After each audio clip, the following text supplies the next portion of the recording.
자, 오늘은 사순절 15번째 날, 아, 주의 잔치를 위한 말씀, 주의 잔치를 위한 말씀이라고 제목 정하고 은혜 나누길 원합니다.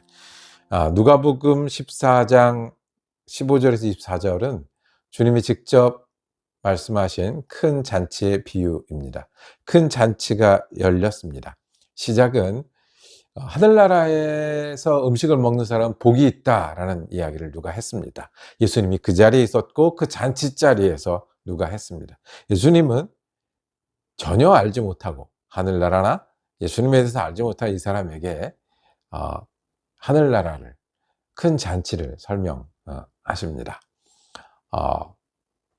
이 큰 잔치가 열렸습니다. 잔치는 많은 사람들이 즐거워하고, 풍성한 음식도 있고, 모이는 이유도 있고 모이는 사람들도 있습니다. 두 종류의 사람이 납니다. 하나는 초대받은 사람입니다. 17절에 그는 자기 종을 보내서 준비가 다 되었으니 오십시오. 초대지요. 종이 왔어요. 잔치가 열렸습니다. 오십시오. 저랑 같이 가시면 됩니다. 제가 모시겠습니다. 초대받은 사람들입니다. 또 한 부류가 있습니다. 초대받지는 못했습니다. 그런데 어떻게 해요? 데려온 사람들입니다.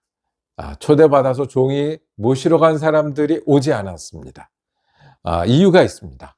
어떤 사람들은 밭을 샀는데 밭에 가봐야 한다고, 어떤 사람들은 소를 샀는데 소를 10마리나 샀으니 시험해 보러 가야 된다고, 어떤 사람들은 결혼한 지 얼마 안 됐습니다. 장가 갔으니까 지금 내가 그 일 때문에 가지 못한다고.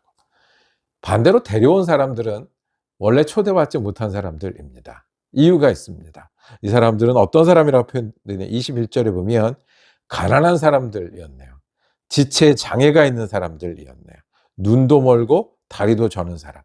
원래 이 사람들은 초대 대상이 아닌 것처럼 보였습니다. 귀한 사람이 아닌 것처럼 보였습니다. 종들이 데리러 갔던, 모시러 갔던 그런 사람들이 아니었는데 가서 데려왔습니다. 온 사람들은, 잔치에 온 사람들은, 잔치를 즐긴 사람들은 이 데려온 사람들입니다. 예수님은 어떤 분이실까요? 예수님은 데려온 사람들을 잔치에 참여하게 하시는 분입니다. 예수님은 자리가 아직 남았으니 한 명이라도 더 데리고 오고, 23절에 큰 길과 산 울터리로 나가서 억지로라도 데려오고 싶으신 분이십니다. 예수님의 잔치는 구원의 잔치입니다. 예수님의 잔치는 천국 소망의 잔치입니다. 예수님의 잔치는 이 땅에 살면서 하나님과 동행하는 잔치입니다.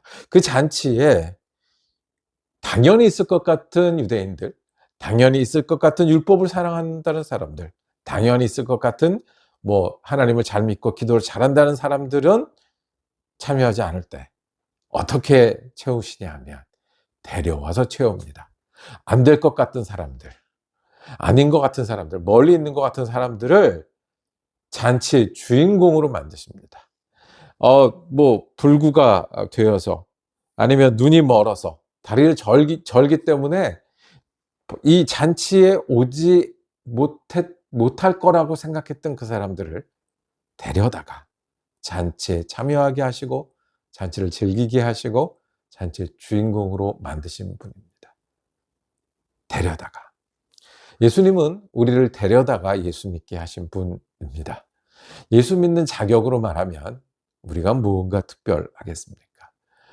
이 잔치에 참여할 사람으로 말하면 예수님은 우리를 데려다가, 여기에 주님의 보혈의 잔치가 있으니, 여기에 회개의 잔치가 있으니, 여기에 새 생명의 잔치, 거듭남의 잔치가 있으니, 여기 천국 소망의 잔치가 있으니 데려다가 우리를 예수 믿게 한 분이 우리 예수님입니다.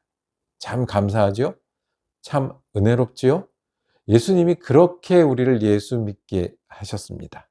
그러니 우리는 이 천국을 바라보는 잔치에 참여했으니, 예수가 주인이 된 잔치에 참여했으니, 주의 만찬에 참여했으니 그 사람답게 살기를 원합니다. 주님이 우리를 그렇게 데려다가 잔치에 참여하게 하고 주인공 되게 하셨으니 우리는 다시 핑계대는 일로 돌아가면 안 되지 않겠습니까?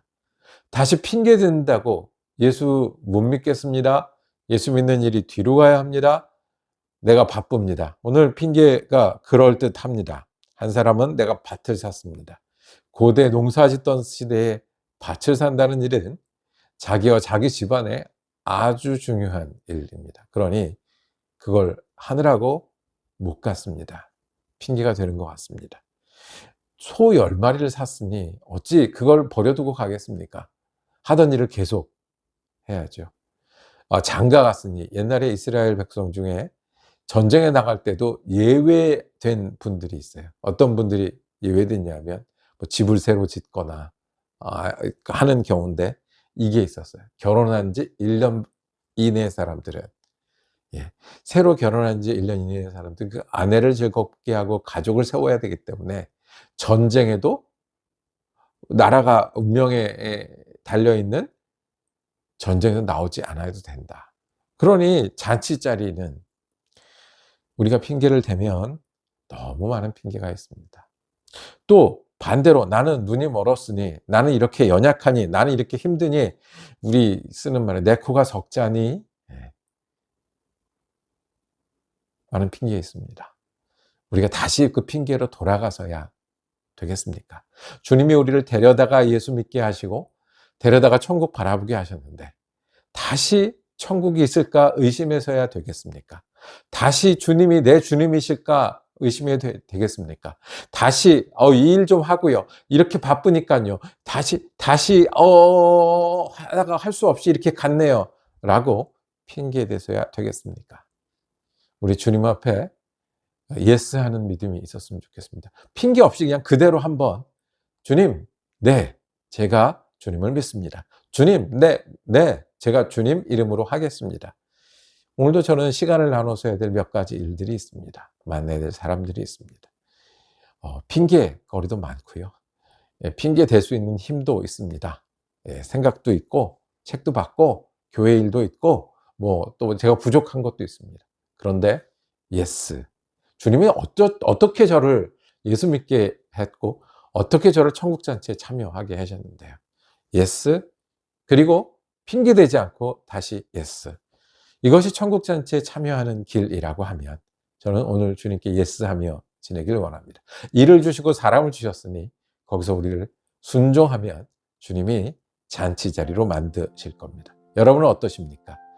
우리 주님은 우리를 데려다 예수 믿게 하셨으니 다시 핑계로 돌아가지 말고, 내 주님, 그리고 내 주님, 또 내 주님 하는 은혜의 한 날 되기를 축복합니다. 기도하겠습니다. 주님, 우리는 핑계가 많은 사람임을 고백합니다. 핑계대고 주님의 일과 주님의 사람들과 또 주님의 부르심을 뒤로 밀어놓을 때가 너무 많은 그런 날들을 지냅니다. 때로는 내가 부족하기 때문에, 내가 힘이 없기 때문에, 연약하기 때문에 주님의 잔치를 소홀히 여겼을 때가 많이 있었습니다.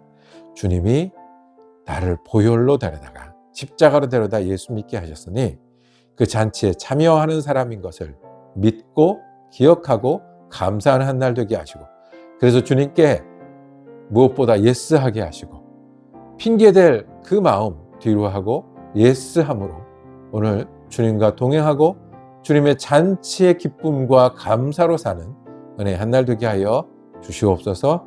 요즘 예수 그리스도 이름으로 기도드립니다. 아멘. 말씀 묵상 함께 할 수 있어서 감사했습니다. 우리 내일도 사순절 예수님 이야기 묵상 이어지겠습니다. 은혜로 한 날 되시기를 축복합니다.